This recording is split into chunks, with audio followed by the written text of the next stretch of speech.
Olá, meus amigos! Chegamos a mais um vídeo. Hoje vamos falar a respeito do capítulo 28 do livro Curso em Milagres. Então vamos lá. Capítulo 28, Desfazer o Medo. Tópico 1, a memória presente. O milagre nada faz. Tudo o que ele faz é desfazer. E assim anula a interferência naquilo que foi feito. Ele não acrescenta, apenas retira. Como assim, Fernanda, ele apenas retira? O milagre que Cristo nos ensina aqui é o ressignificar aquilo que a gente deu um significado errado.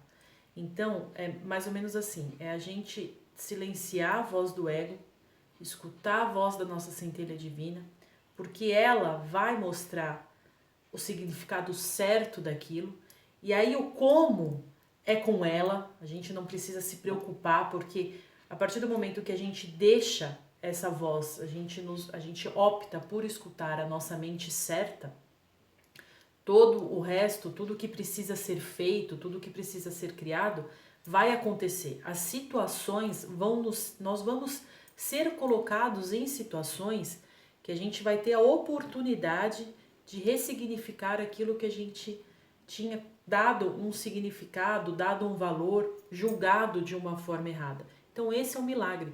É um milagre que a gente pode estar operando ele ou deixando ele se manifestar constantemente na nossa vida. Porque constantemente a gente vai ter que estar monitorando o que está se passando aqui dentro na nossa mente, né? Como é que a gente tem dado o significado das coisas? Como é que a gente tem julgado as situações, as pessoas?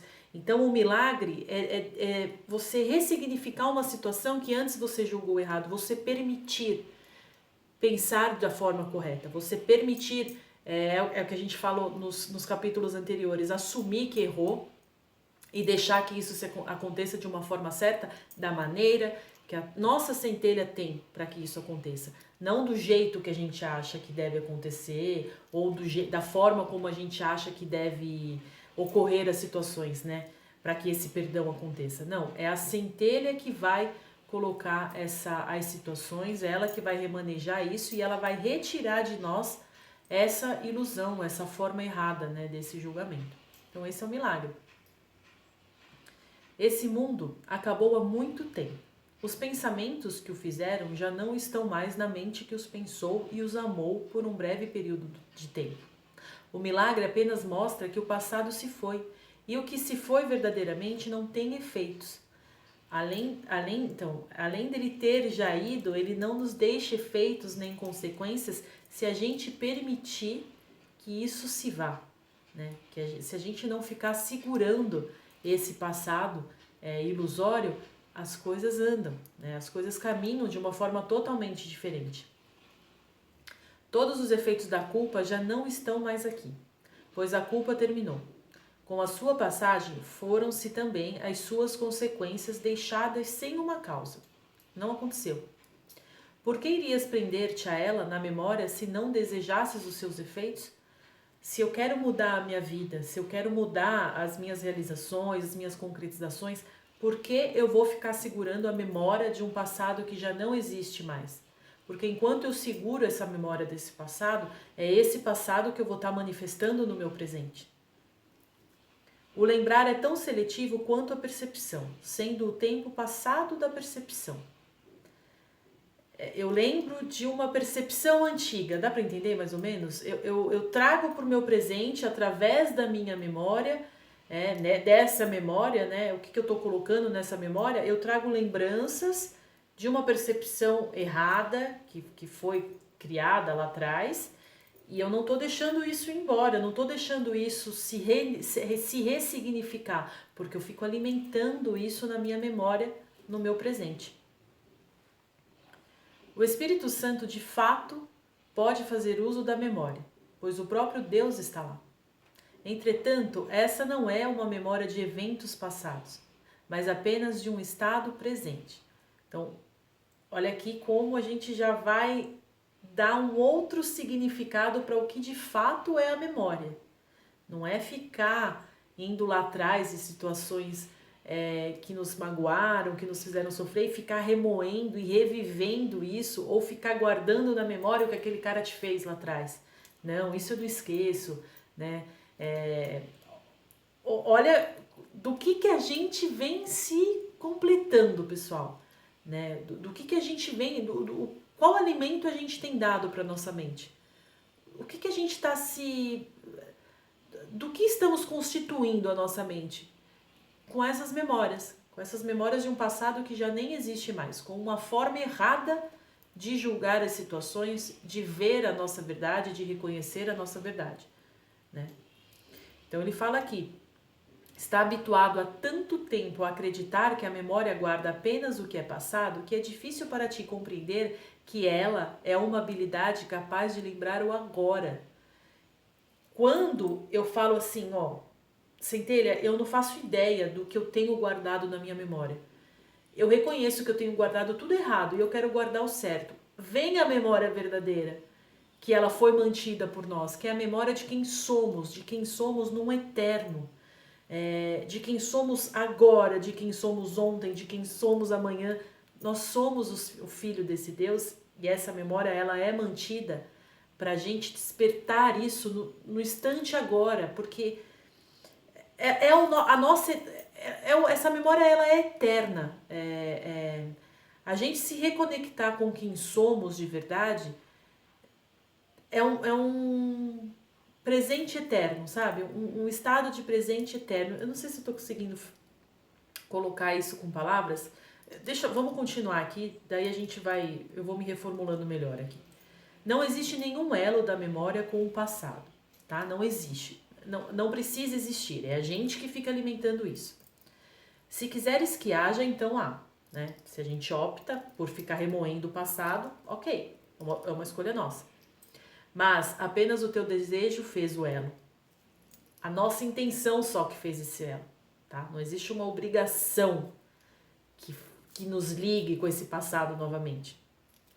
E só tu aprendeste a uma parte do tempo onde a culpa ainda parece pairar.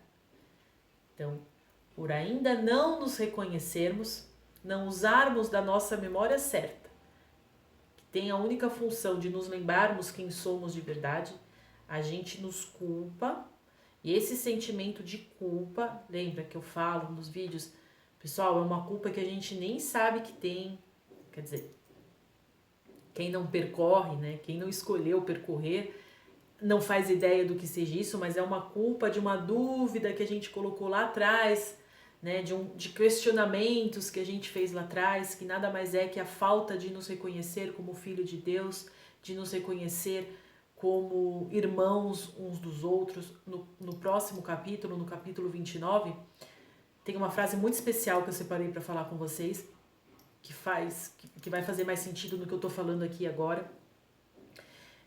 Então toda essa escolha de ver o nosso irmão como inimigo, de achar que a gente tem que disputar um território, sabe, para ter as nossas conquistas. Então tudo isso foi uma opção nossa que a gente escolheu, foi no momento em que a gente criou na nossa mente a forma egóica de pensar, né? Então tudo isso ainda está na nossa mente, muitas vezes na nossa mente inconsciente, porque a gente ainda não sabe quais são nossas crenças, né? As pessoas encarnam, levam uma vida sem se conhecer, sem conhecer a mente inconsciente, né? A gente estava tendo uma conversa esses dias aqui em casa, na família, e a gente falou sobre isso, a gente percorreu sobre isso, né? Eu sei que tudo o que acontece ao meu redor é uma escolha minha. Eu escolho, eu opto de aceitar se aquela energia vai me prejudicar ou não. Mas como eu sei que eu estou aceitando ou não? Né? Porque a gente não se conhece, a gente não percorre o caminho de ir para o nosso subconsciente, de analisar as nossas crenças. O Hélio Couto fala tanto isso, né? Você quer mudar, ressignifique suas crenças, né? E a gente tem esse poder, a gente tem essa escolha quando a gente deixa os milagres acontecerem, quando a gente escuta de verdade, né? O trabalho interno, pessoal, ele é, para mim, o único trabalho que realmente importa, porque você pode ter ajudas externas, e existem ajudas muito boas externas, mas é sempre o interno, é sempre a mudança, o ressignificar na nossa mente que de fato vai mudar, de fato vai nos dar uma oportunidade de alcançar uma expansão de consciência maior, né? Então, o que eu tô, de novo, o que eu tô colocando na minha memória? Porque enquanto eu preencher a minha memória com essas culpas, com essas causas ilusórias, eu vou estar defendendo um ponto de vista que não é a verdade. E eu vou estar me mantendo em ilusão. Então vamos abrir, vamos deixar essa faxina acontecer, sabe? Vamos deixar tudo que tiver que ser ressignificado, vamos deixar acontecer. Isso é tão importante para a nossa evolução, pessoal. É o único caminho que tem para a nossa evolução. É aqui. Né? É a nossa permissão e a nossa boa vontade em parar um pensamento e deixar, né, que a mente certa venha tomar o controle daquela situação. O uso que o Espírito Santo faz da memória está bem à parte do tempo. Ele não busca usá-la como um meio de reter o passado, mas ao invés disso, como um modo de permitir que ele se vá. Ou seja, eu deixo esse passado embora porque eu uso a minha memória para me reconhecer, para reconhecer o que eu sou em verdade. A memória guarda a mensagem que recebe e faz o que lhe é dado fazer. Ela não escreve a mensagem, nem aponta para que serve. Como o corpo, ela não tem qualquer propósito em si mesma. Ela não é viva em si. A gente dá a vida, e dá a função para o nosso corpo, assim como damos a função para a nossa memória. Peraí que eu me perdi. E se parece servir para cultivar o ódio antigo e fazer para ti retratos das cenas de injustiças e ferimentos que estava guardando, essa foi a mensagem que lhe pediste e assim ela é. É isso que eu vou estar vibrando. Comprometida com as cavernas da memória, a história de todo o passado do corpo lá se esconde. Todas as estranhas associações feitas para manter o passado vivo, o presente morto, estão armazenadas dentro dela, esperando pela tua ordem para que te sejam trazidas e revividas. E assim, os seus efeitos parecem ser aumentados pelo tempo que levou consigo o que as causou. É um livro muito importante para mim, eu acho que eu já falei isso aqui com vocês, que me deu um novo olhar para as coisas também, é o livro O Poder do Agora, do Eckhart Tolle. Se vocês ainda não leram, leem, é um livro muito bom.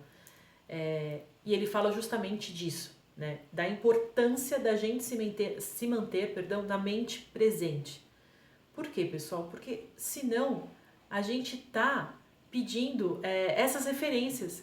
Então, por exemplo, eu vou começar o meu dia hoje. Qual referência eu vou usar?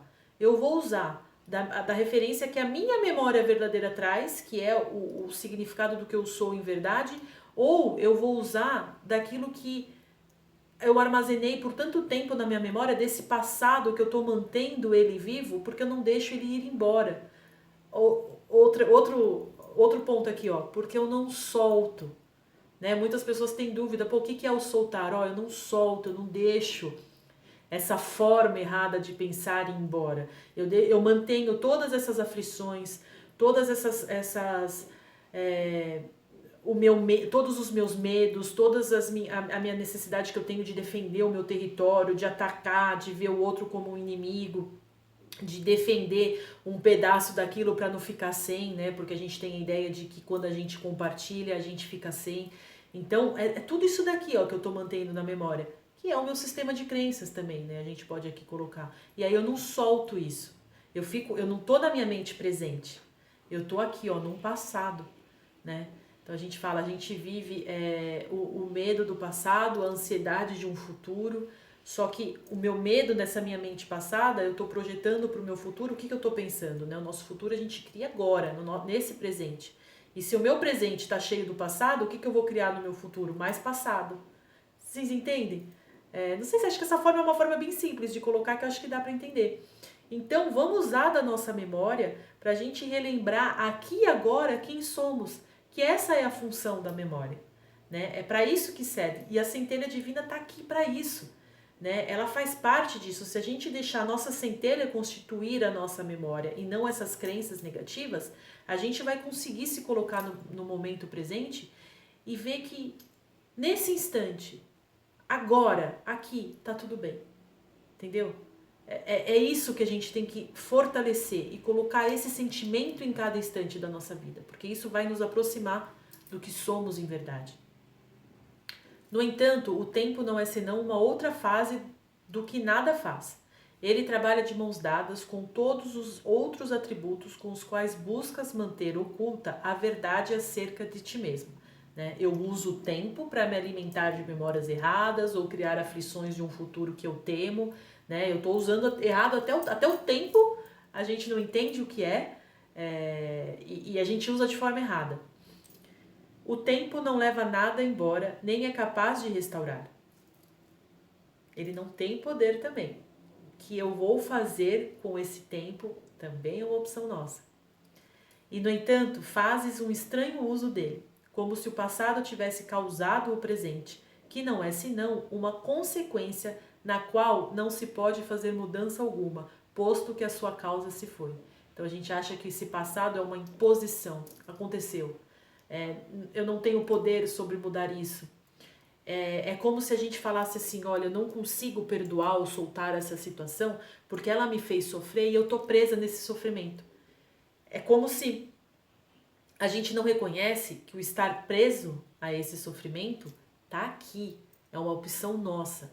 Por isso o trabalho do perdão é tão importante, porque a gente consegue soltar essa situação, a gente consegue soltar esse passado, deixar que ele se vá e programar o nosso futuro na certeza do agora. E a nossa certeza do agora é a certeza do que somos de verdade.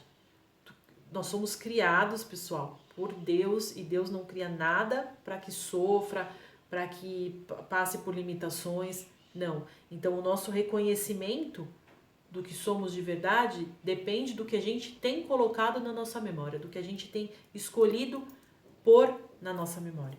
Então, sempre, tudo vai ser sempre uma opção nossa. A mudança, ela é sempre uma opção nossa.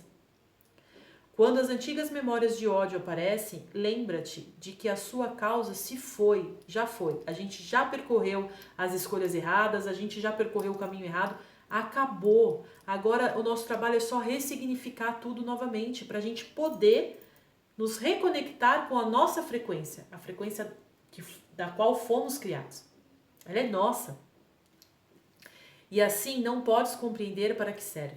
Não permitas que a causa que queres dar a elas agora seja aquilo que fez com que fossem o que eram ou pareciam ser. Fica contente, porque ela se foi, pois é disso que terias que ser perdoado. Ou seja, já fomos. Essa causa já deixou de existir. Agora o nosso trabalho é desconectar essas memórias, para que a gente possa seguir num eterno presente, um presente com a verdade, constituído da verdade que fomos criados. Tópico 2. Revertendo efeito e causa. Paternidade é criação. Na doença, o Filho de Deus sempre procura fazer de si mesmo a sua própria causa e não se permitir ser o filho de seu pai. Ou seja, a gente nos nega. Na doença, lembrando, na doença, todos nós, podemos nos considerar com mentes doentes, porque a gente vem criando errado, tá? Então, assim, nesse estado que estamos, a gente está negando a paternidade do nosso pai, porque se somos suas criações, a gente tem que ter sido criado como ele quis criar, com as qualidades que ele escolheu criar, que ele desejou criar e dividir com o seu filho. Então, se a gente se coloca num estado que não é a intenção do nosso pai, a gente se coloca num estado doente. Com esse desejo impossível, ele não acredita que é o efeito do amor. E ele mesmo tem que ser a própria causa, devido ao que ele é. Então, a gente não acredita que a gente é constituído de amor, que a gente foi criado em amor, e aí a gente cria uma realidade ilusória acerca de nós mesmos, porque estamos constantemente negando a nossa paternidade. A gente fala, não é possível que eu sou tudo isso, não é possível. Seria muito fácil se fosse assim, olha como o ego é louco, né? E aí a gente fica se distanciando da nossa verdade. Uma mente dentro de um corpo é um mundo de outro, e e o mundo de outros corpos, cada um com mentes separadas, são as tuas criações, sendo tu a outra mente que cria com efeitos que não são como tu és. E enquanto pai dessas criações, tem que ser como elas. Por isso que eu falei essa primeira frase aqui. Paternidade é criação. Nós surgimos de um pensamento de Deus. Nós somos suas criaturas. E esse mundo que nós estamos criando, porque nós acreditamos nele, nesse mundo de mentes separadas, é a nossa criatura. É a nossa criação. É o que a gente vem criando. Né? Por quê? Porque é o que a gente vem criando aqui. A gente vem negando a nossa realidade para criar uma outra que é totalmente ilusória. Totalmente fora da nossa verdade. Totalmente oposta à nossa verdade, né? Ela é oposta, na verdade. Tópico 3. O acordo de união. Nenhuma mente é doente enquanto outra mente não concorde que elas estão separadas. Por isso que é legal, a gente não precisa esperar do outro. A gente tem que fazer a nossa parte. Vocês vão entender, quer ver? E assim, a decisão que tomam de serem doentes é conjunta. Se não dás o teu acordo e aceitas o papel que desempenhas para fazer com que a doença seja real, a outra mente não pode projetar a própria culpa sem a tua ajuda em permitir a ela que se perceba como separada e à parte de ti. Dentro de um conflito, tá, entre duas pessoas, eu, que já tenho isso reconhecido em mim, recebo um ataque de um irmão. O que eu vou fazer com esse ataque? É uma escolha minha. Eu vou acreditar que ele é aquilo, pegar esse ataque, trazer para dentro de mim, acreditar que aquilo pode me ferir e me compor daquilo, ou eu vou falar assim, eu reconheço esse estado ilusório, mas eu não vou comprar esse ataque porque isso não é para mim. Ele tá brigando com ele mesmo, porque quem briga consigo mesmo, sempre é assim. A pessoa que faz maldade com o outro, ela tá fazendo para si mesma, porque ela tá em briga com ela tá infeliz com ela mesma, não tem outra verdade. Então ela vai atacar, né? E aí no momento em que eu não compro esse ataque, eu tô falando para ele assim, olha, eu não tô te reconhecendo como essa sombra que você tá projetando de si mesmo. Eu sei o que você é em verdade. Posso, nesse momento, não estar aqui reconhecendo isso agora, não estar sentindo isso agora, mas nesse momento eu não vou comprar esse ataque. E aí você vai deixar esse ataque passar e eu não vou fortalecer esse ataque. E ele vai sumir, ele vai passar por mim. Eu não vou alimentar ele e ele vai deixar de existir. Então, quando a gente não ataca de volta, a gente está falando assim para o nosso irmão, olha, você não tem poder para me ferir. Não porque eu sou superior a você, mas porque eu sou igual, porque fomos criados iguais. Da mesma forma que eu também não tenho poder de te ferir se você não permitir, então a gente tá tudo bem, sabe? Dá para ficar tudo bem. Aí essa pessoa, ela não vai sentir de volta a tua energia de ataque, né? A tua reação a esse ataque. E ela vai sentir, pode não ser no primeiro momento, mas depois ela vai pensar, putz, eu agi errado. E vai acontecer, pessoal, porque acontece. A pessoa vai fazer assim, putz, errei. Se for alguém próximo, vai pedir desculpa. Se não for tão próximo, a pessoa pode sumir, mas a lição que você vai ter passado para ela vai ter sido isso. Vai ter sido essa lição. E na próxima vez, ela pode vir ou não pensar 2 vezes antes de atacar uma outra pessoa. Você entende? Como parece que não, mas o pouquinho que a gente faz, que não é um pouquinho, chegar nesse ponto é um baita de um trabalho legal, é um baita de uma aceitação bacana de quem a gente é, de um reconhecimento de verdade de quem a gente é. É que a ação parece ser pouca, mas eu vou deixar passar. Você vai dar outra face. O que Cristo quis dizer quando se te derem um tapa, dê outra face? Retribua com amor. Você não pode me ferir. Você vai dar outro tapa? Tá bom, mas também não vai me ferir. Porque eu sou completa em mim. Eu sou centrada em mim mesma. Eu sei quem eu sou de verdade. Eu sei quem é meu pai. Né? Eu sei do que eu fui criada. Então o teu ataque não me fere. E aí você vai estar mostrando para o teu irmão, de vez você mostrar o espelho do ego dele, você vai estar mostrando com o espelho a centelha dele. Você não pode me ferir. E isso é um trabalho muito importante, pessoal. É muito sério isso, sabe? Leem muito a respeito sobre isso nesse capítulo, no próximo também, para entender, sabe? Deixa essa verdade tocar vocês. Porque quando vocês pegarem, mesmo que seja só um pouquinho, como eu tenho aprendido, sabe? A gente vai vendo a diferença que isso faz. Porque quando a gente começa a aplicar isso, a gente vê, pô, é verdade. E você vai vendo que, pô, ficar em desarmonia é tão chato, sabe? E aí você percebe que a ferramenta para a harmonia, ela tá nas nossas mãos. E aí você fala, não, é opção minha entrar numa briga ou não. E eu não quero. E aí você vê que as pessoas mudam, sabe? Ninguém mais fica defendendo o papel do agressor. E aí você vai ajudando. A tua postura vai ajudando o outro a se curar. É assim que a gente ajuda. Essa é a verdadeira ajuda. O milagre nada faz, justamente porque as mentes estão unidas e não podem se separar. Você entende? A gente está unido. O milagre ele só vem para ressignificar pontos para que a gente compreenda essa união.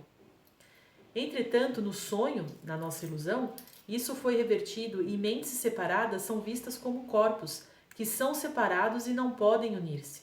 Não permitas que o teu irmão seja doente, pois se ele for, tu o terás abandonado ao seu próprio sonho por compartilhá-lo com ele. Eu estou atestando, eu estou falando para o meu irmão que eu acredito na ilusão de que ele não é uma pessoa legal, e aí eu abandono ele nesse sonho de ilusório. E aí é justo eu ir buscar a minha verdade? Se todos somos um? Não lutes contra a vinda de Deus com ilusões, pois é a vinda de Deus que queres acima de todas as coisas que parecem cintilar no sonho. Acima de tudo que a gente acha que a gente quer realizar, pessoal. No nosso íntimo, na nossa essência, a gente busca por essa reconexão. Essa é a nossa felicidade, essa é a nossa alegria, é isso que vai nos tornar unos, sabe? Nos levar novamente para nossa casa. Não sei se vocês sentem isso, mas eu acredito que sim. A maioria de nós sente uma saudades, né? É uma saudade de algo que a gente nem sabe o que é. E aí quando a gente entra em contato com essa energia, dá uma dor, um pesar, porque parece que a gente está longe, mas é isso que a gente tem que quebrar. Não estamos, né? Nós estamos ainda no nosso Pai, no nosso Criador. Então, é essa reconexão que a gente tanto busca. O fim do sonho é o fim do medo, e o amor nunca esteve no mundo dos sonhos. Ou seja, nessa ilusão que a gente vem manifestando, a gente não vai encontrar esse amor. Porque esse amor, ele é a nossa essência e ele é no mundo, como diz a Setinoye, que eu adoro, é o mundo da imagem verdadeira, né? Somos nós reconhecidos como os filhos de Deus, aceitando a nossa paternidade e nos reconhecendo como uma só mente. Tópico 4. A união maior. Aceitar a expiação para ti mesmo significa não dar apoio ao sonho de doença e morte de ninguém, né? Isso que a gente tem que falar. Significa que não compartilhas o seu desejo de separar-se e permitir que ele dirija ilusões contra si mesmo. Eu não quero mais me ver separada do meu irmão. Eu quero aprender a reconhecer que somos uma só mente. Tu também não desejas que essas ilusões, ao invés disso, sejam dirigidas contra ti. Assim, elas não têm efeitos. Então, da mesma forma que eu não desejo atacar, eu também sei que não posso ser atacado. E estás livre de sonhos de dor, porque permitiste que ele estivesse, que o meu irmão também estivesse, né? Quando eu quero uma coisa, eu dou essa coisa, e aí ela passa a ser minha. Uma das lições, né? Uma das primeiras lições do livro de exercício. A não ser que o ajudes, sofrerás dor com ele, porque esse é o teu desejo. O ajudar aqui, o que é, né? Enquanto eu não reconhecer isso em todos os meus irmãos, eu ainda vou estar me colocando no papel de julgadora. Enquanto eu ainda estiver nesse papel, eu não consigo ser una. Existe um caminho para encontrar a certeza exatamente aqui e agora. Recusa-te a ser parte de qualquer sonhos de medo, seja qual for a forma que tome, pois neles perderás a identidade. Então vamos fugir, pessoal, de qualquer tipo de julgamento. Não tem a história da fofoca também? Isso aqui também entra. qualquer tipo de julgamento, a gente não pode mais cometer esse equívoco. Não podemos mais, pessoal, porque isso nos distancia da nossa verdade, né? Por mais bobo que pode parecer o momento, mas vai nos distanciar da nossa verdade. A gente tem que passar a ver nossos irmãos com amor, sempre. Sempre reconhecendo o sofrimento do outro, sempre reconhecendo a sombra que ele está manifestando, a ilusão que ele está manifestando, a dor que ele está sentindo para ser dessa forma, mesmo que sem a convivência, mas dentro de nós vibrando isso, que isso é o mais importante. Como o teu irmão pensa que ele é um sonho, né, uma ilusão, ele acredita que ele é essa ilusão. Não compartilhes a sua ilusão a respeito de si próprio, pois a tua identidade depende da sua realidade. A minha identidade do que eu sou de verdade, ela depende de eu acreditar ou não na minha realidade, assim como do meu irmão também. Né? Então eu atesto, eu acreditando em mim, eu acredito quem ele é de verdade, eu dou testemunho dessa verdade. Ao invés disso, pensa nele como uma mente na qual as ilusões ainda persistem, mas uma mente que é tua irmã, entendeu? Então, assim, tá difícil, ele continua errando muito, mas eu não vou mais me colocar no papel da julgadora e eu vou reconhecer que ele tá em ilusão, que ele tá doente, assim como a gente estava lá atrás, há pouquíssimos instantes atrás. Então, eu reconheço a ilusão dele, mas sem deixar de reconhecer a sua centelha e sem deixar de aceitar que nós somos irmãos. É a sua realidade que é o teu irmão, porque nós somos iguais. Então a minha realidade é a realidade do meu irmão. Eu vou repetir, é a sua realidade que é o teu irmão, entende? Assim como a tua para com ele, assim como a minha realidade é a realidade dele, porque nós somos criados iguais e unos. A tua mente e a sua estão unidas em fraternidade. O seu corpo e os seus sonhos apenas parecem fazer uma pequena brecha onde os teus uniram-se aos seus. Os sonhos aqui, as ilusões, né? Não o sonho daquilo que a gente deseja, não. O sonho aqui são essas ilusões. No entanto, entre as vossas mentes não existe nenhuma brecha. Unir-te, então, as ilusões que nós criamos, os sonhos que nós criamos, fez com que a gente criasse brechas entre nós e os nossos irmãos. Mas, no entanto, entre as vossas mentes, a nossa mente, em verdade, não existe brechas. Nós somos entrelaçados, nós somos unidos. Unir-te aos sonhos do teu irmão é, na verdade, não encontrá-lo, porque os seus sonhos separar-se-iam de ti. Né? Unir-se nessas ilusões, na verdade, é nos distanciarmos cada vez mais uns dos outros. Portanto, libera-o, simplesmente reivindicando a fraternidade, ao invés dos sonhos de medo.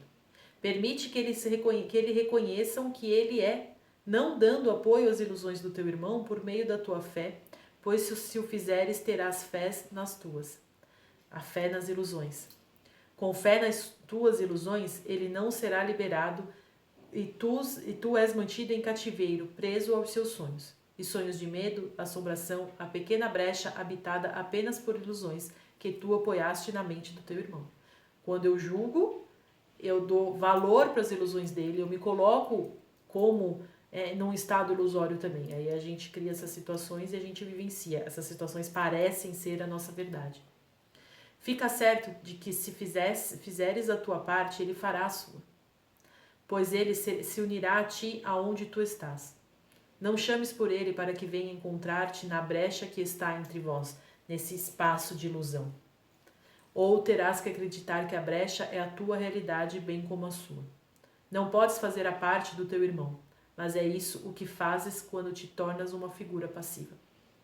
A identidade nos sonhos não tem significado, porque o sonhador e o sonho são um só. Quem compartilha o sonho tem que ser o sonho que compartilha, porque pelo compartilhar se produz uma causa. A gente não pode mais acreditar nas brechas que existem entre nós.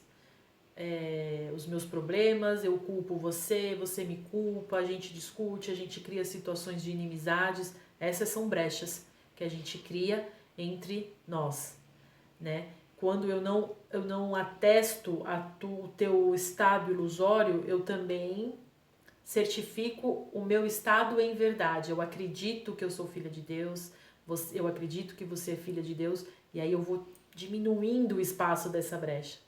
Aí os conflitos vão cessando, os conflitos vão diminuindo, porque eu tô pondo a força da vontade, a força da verdade dentre esse espaço que eu criei. Eu tô preenchendo isso com a verdade, não com mais ilusões. Então, por isso que os conflitos acabam. Por isso que ele vai parar de me atacar, mesmo que ele não esteja fazendo esse mesmo trabalho que a gente esteja fazendo, de expansão de consciência, mas vai acabar. Porque vai acabar em mim. E quando acaba em mim, acaba no outro. Isso é muito importante, pessoal. Quando acaba em mim o conflito, eu cesso no outro também, porque eu não vou estar mais vibrando isso. Então ele não vai encontrar brecha entre nós para que ele consiga alimentar isso. Entre nós vai ter acabado. Entendeu? Ele pode continuar em ilusão, porque ele ainda quer ter ilusão e ele vai continuar errando com os outros, mas com você, aquela situação, aquele conflito vai ter terminado. E assim os outros, e até que ele vai perceber. Por que ele vai se curar? Porque ele vai perceber uma outra forma também. E ele vai sentir essa energia. E quando ele sentir essa energia, ele vai querer fazer igual. Ele vai querer, ele vai te ter como um exemplo. E aí ele vai, pô, eu quero isso pra mim também. Mesmo que inconsciente, mas é automático isso acontecer. Tópico 5. A alternativa para os sonhos de medo. Tu não compartilhas nenhum sonho mau se perdoas o sonhador e percebes que ele não é o sonho que fez. E assim ele não pode ser uma parte do teu, do qual ambos estão livres. O perdão separa o sonhador do sonho mau e assim o libera. Lembra-te de que se compartilhas um sonho mau, acreditarás que és o sonho que compartilhas. E, temendo-o, não quererás conhecer a tua própria identidade, porque pensas que ela é amedrontadora. E negarás o teu ser e caminharás sobre uma terra estranha que o teu Criador não fez. Tu farás uma guerra com o teu ser, que parece ser teu inimigo, e atacarás o teu irmão, como parte daquilo que odeias. Não há meio termo. És o teu ser ou uma ilusão. O que pode haver entre a ilusão e a verdade? Uma terra intermediária onde tu podes ser uma coisa que não és, tem que ser um sonho e não pode ser a verdade. Se todos somos um, e eu vejo o meu irmão como um pecador, como um inimigo, eu estou me colocando nesse mesmo papel. Porque eu estou pegando toda aquela mente que é uma só e estou transformando nisso, num inimigo. Só que eu faço parte dessa mente. Então, se eu estou projetando essa realidade para o meu irmão, eu estou projetando ela para mim mesma. Só que na nossa ilusão a gente acha que não. Porque como a gente acha que a gente é separado, eu acho que eu posso projetar que o meu irmão é errado e eu sou a certa. Só que essa separação não existe. Então, se eu projeto que o meu irmão é errado, eu estou falando para mim que eu sou errada também. Tem coisa mais justa que isso? Vamos analisar. Olha como a verdade é a justiça.